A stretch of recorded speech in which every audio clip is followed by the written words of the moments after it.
Hi, I'm Fargiiraf, and this is the team that got me to Master Ball tier on a 6 win streak. Because I'm a giraffe, I wanted to use Farigiraf as the base, and then I included Meganium, Politoed, Goodra, Aromatisse, and Golurk, all of which we will see in this video. I'm gonna show you 4 full matches where this team really shined in that 6 win streak. For the first battle against Tyranitar, I started with Meganium because of the grass coverage, Aromatisse as a great starter, and then picked the Giraffe, great Pokemon, and Goodra. Now they do start with a predictable Tyranitar and Aerodactyl. I feel like I have a good presence for the first turn. Now, I did not expect the first turn to go like this, particularly Mega Aerodactyl is not something I usually see, and their Tyranitar use Protect, which I feel like is a great mistake, because I chose to be on the protective side with Meganium, because that is my setup for Trick Room. Now, Aerodactyl does use dual Wing Beat on Meganium, so they pretty much wasted their first turn, and now I have Trick Room on my side, and that means I'm going before them. Not surprisingly perhaps, they did withdraw Tyranitar away from the battlefield. However, they put Melodic, and yeah, you can probably guess what's gonna happen in a couple of seconds. But I did evolve my Mega Meganium. Now, even more surprising is I did Ally Switch. I'm going to Solar Beam. This is something we expect with Meganium, and we are going to one-shot Melodic, so this is great. But what the opponent did not expect was the Ally Switch, because the dual Wing Beat now goes on Aromatisse, which does survive, and I have another turn where Meganium has survived after the Protect and the Ally Switch. Now they do put Sneasler out, and of course I am going to switch into Farigiraf because it blocks the fake out using Armor Tail. And that means Meganium can do another Solar Beam. Thanks to the Trick Room, thanks to the Ally Switch, thanks to the Armor Tail. Those are incredible supports. And we do see why that's very valuable, because the dual Wing Beat from Aerodactyl does kill Meganium right away. I put Aromatisse back in, we do have Trick Room, we have kind of speed advantage, and they do take Aerodactyl away with its very low HP and put back Tyranitar. So my Dazzling Gleam is super effective, but it is Aromatisse, it's not trained to be a special attacker. But I use my Giraffe's Psychic to be extremely effective on Sneasler and get Sneasler out of the equation. Now you may think this is going so one-sided, and perhaps not, because when Aerodactyl comes back it uses Wide Guard, which I had not seen it use yet, I was not aware, so both my Dazzling Gleam got protected as well as the Hyper Voice that I picked for Farigiraf, and that means they practically got a free turn and they used Rock Slide. Luckily my Giraffe did avoid the Rock Slide, although I did not expect it to do that much damage anyway, but Aromatisse did faint. The Sandstorm sub-died it, but so did the Trick Room Twisted Dimensions, and that means now that Aerodactyl and Tyranitar are faster than my team. Now I do have Politoed as the last Pokemon, and I have Drizzle, so we do have Rain on our side. Tyranitar uses knockoff, but because I have Colbur Berry on Giraffe, Farigiraf does survive, and that is key, because I did try to use Muddy Water, and because of Wide Guard, I did not do any damage in this turn. But that is fine, I was okay with it because it allowed me to set Trick Room up, and in the next turn they did try to Wide Guard again, but I think that was a bit too insulting, and I did Psychic the Aerodactyl out of the equation, and that means that only Tyranitar remains. And that's only for a few more seconds because Weather Ball in the rain is super strong and Tyranitar is now dead. And that was the first match. In the second battle, I did see a lot of water Pokemon, so Meganium again was one of my starters along with Giraffe. And then I chose Aromatisse, lovely Pokemon, and Goodra. Now, they do pick two waters to start with, Basculegion and Starmie. And right away, I felt super validated for picking Meganium. Starmie evolves into Mega Starmie, and I did not necessarily expect the first turn to go like this because I did use Protect to keep Meganium safe, very similar to the first match. But Basculegion wave crashes into Giraffe, and it does take a good damage with recoil too. And Starmie also doubles into Giraffe, and that means, unlike the first game, I wasted the first turn and I have one Pokemon down. I did not get Trick Room set up. So I put in my second support Aromatisse and Mega Evolve my Meganium, which we all love because it is like a second Giraffe. Now they do very similar tactic with Wave Crash on Aromatisse and a lot of damage. But what I did not expect was an Ice Spinner on Meganium. However, I think they did a mistake by not doubling up because both of my Pokemon survived. And you should never allow me to do that because now I have a Mega Soul Solar Beam one-shotting the Starmie and their Mega is gone. And of course, we know Basculegion had a lot of damage taken back from the recoil. And now I can safely set up the Aromatisse Trick Room. So they put out Kingambit, but I think I'm good. Now they do switch out Basculegion into Sneasler, and I think they are a bit confident, but I do use my ally switch tactic here again. And this is key because we know Kingambit tends to use Sucker Punch for that +1 priority.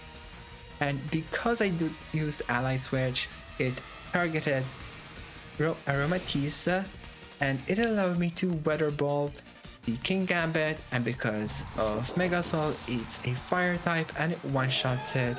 And again, I feel like I'm ahead. Now because they do have Sneasler, I do expect a fake out, so I switch out Meganium into Goodra, which is Steel type as well. Fake out is not very effective, and I get a free Dazzling Gleam, putting Basculegion quite low, and Basculegion now switches into the Lost Respects. Goodra does have leftovers, which you'll see as well later on in the next game. With Dazzling Gleam, I can take Basculegion out. Trick Room Aromatisse is basically always going to go first. I used Heavy Slam to finish off the Sneasler. And that is the second match with my Trick Room team. For the third match, I saw Gengar and I know Meganium's poison weakness, so instead I shifted into Golurk and Giraffe as the starters with Goodra and Aromatisse as the second set. Unsurprisingly, they do start with Gengar and Incineroar, and I do have Giraffe and Golurk, which does mean that the Intimidate for once does have an effect on me, because Golurk is physical. They do take out Incineroar right away into Clefable, and they evolve their Mega Gengar. And yeah, that looks mighty. Now, this time I did not start with any protects myself, and instead I just went right ahead into Mega Evolving Mega Golurk. Now, because it has Unseen Fist, we do see Gengar's Protect, which it's actually good, but I can still Shadow Punch it and do some damage. So it does lower my damage output, but not that much. And in the meantime, I get a free setup into Trick Room by Farigiraf. I feel quite comfortable. Now, the next turn, Clefable starts right away with a Follow Me, and that means my Headlong Rush goes into the Fable, and it does a pretty hefty damage, but obviously I did want to attack Gengar. Citrus Berry heals Clefable, so my Psychic does not knock it out, and it means Gengar can safely use Perish Song into my Giraffe and Golurk. And we are all gonna faint in 3 turns. But because Shadow Tag does not work on Ghost Pokemon, I am able to switch Golurk out into Aromatisse. Now, Gengar uses Protect again, and Clefable uses Follow Me, which I think is a bit of a wasted opportunity, so I'm able to use Hyper Voice, which would not have affected Gengar anyway. I just wanted Clefable out. So that is the Perish Song to 2. Now they do switch into a shiny Blastoise and they withdraw Gengar into Incineroar. And that means Gengar is not going to be perished and Intimidate doesn't do anything. Now I used Light Screen to increase my special defense essentially and go with Psychic on Gengar, but because it switched into a Dark type it does nothing. And they flip turn right away into Gengar, which is a pretty smart move on their end. Because of Gengar's Shadow Tag, Giraffe's Perish is down to 1 and I cannot switch out. And as the Perish Song users do, they use a double Protect, and that means I can't do anything. My Dazzling Gleam is protected out, I can't do any damage, I can't switch out my Giraffe, and unfortunately, I just have to watch Farigiraf die. At the same turn, the Trick Room Twisted Dimensions have returned to normal, and I do pick out Golurk here, but I do use Protect because I know that they are faster. And I'm happy I did because they use Shadow Ball from Gengar and Throat Chop from Incineroar, doubling up on Golurk trying to knock it out. But because of that, I was able to safely set a Trick Room, and I gained again the advantage, and my technique here again is a Light Swing. I can safely Headlong Rush because of Trick Room, I knock out Gengar right away. If it used Protect, I would still have Unseen Fist do some damage, so I was pretty happy about that. Now here Incineroar does Parting Shot on now Aromatisse, so it's even weaker than they expected it to be, but they did kind of forfeit a bit too early and we won our third match. For the final match, I saw that they are using slow Pokemon and Trick Room user Farigiraf as well, so I decided to start with Goodra and Politoed for the drizzle and try to avoid Orko. Now, I was not sure what to expect, but they started with Farigiraf and Crabominable. Now, I have used Crabominable before, I know how strong it is physically, and they do right off the gate Mega Evolve into this silly crab. I love its lag. So, they start right away with a Helping Hand, but what I did is use Muddy Water, hoping to potentially reduce their accuracy. Now, I do not hit Farigiraf, do some damage on the crab. I use Heavy Slam, but again, because it's weight based, Mega Crabominable is kinda heavy, so it doesn't really do much. And I was not expecting a Thunder Punch, but Politoed vanished. Like, the amount of damage they did is insane. So I thought this is not gonna go great. So for the second turn, they used Helping Hand again. And I used Protect with Golurk, thinking that they will go for Golurk here. And because I know Goodra is faster than the Crabominable, I used Shelter to increase my defense sharply. And I think this is the only way I could win, and I'm glad I did because they went for a Drain Punch to heal up and do massive damage. I think without my shelter, Goodra would have fainted. Now for the next turn, I was not sure how the damage calcs are gonna go, but I still know that we are faster than Crabominable. So they use Helping Hand for the third time in a row, but the body press from Goodra does knock out Crabominable, and the biggest threat to me, I think, has been lifted.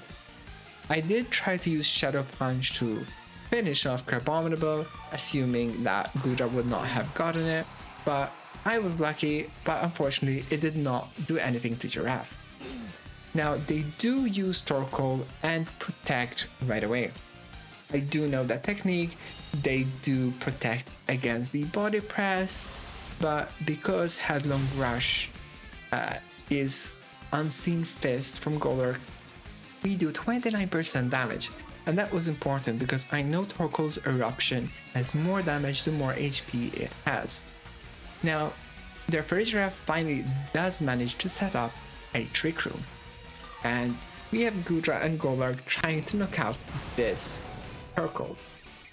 Torkoal uses a Flamethrower, leaving Goodra with 5 HP, and my Golurk does knock out Torkoal right away. I'm not really sure what they were going for, but Golurk is Earth type, so I understand why they may not have used Eruption, and that meant that the body press now redirected to Farigiraf. Farigiraf uses Psychic, but it's the first time we're seeing it being offensive, and despite the Headlong Rushes and lower special defense on Golurk, I still have good HP. Their final Pokemon is Primarina, and they do Helping Hand again, but because they have set up Trick Room, I'm actually faster because I have very slow Pokemon. Headlong Rush almost knocks out Primarina, and because I doubled up, Heavy Slam knocks it away. And yeah, I feel like they did not really have a win option once Crabominable was dead, because yeah, there was no way they could have won. They just used too many Helping Hands too early and hoped for too much. And that's how I use my Farigiraf team, get a 6 win streak and get into Masters. I thank you for watching. Goodbye.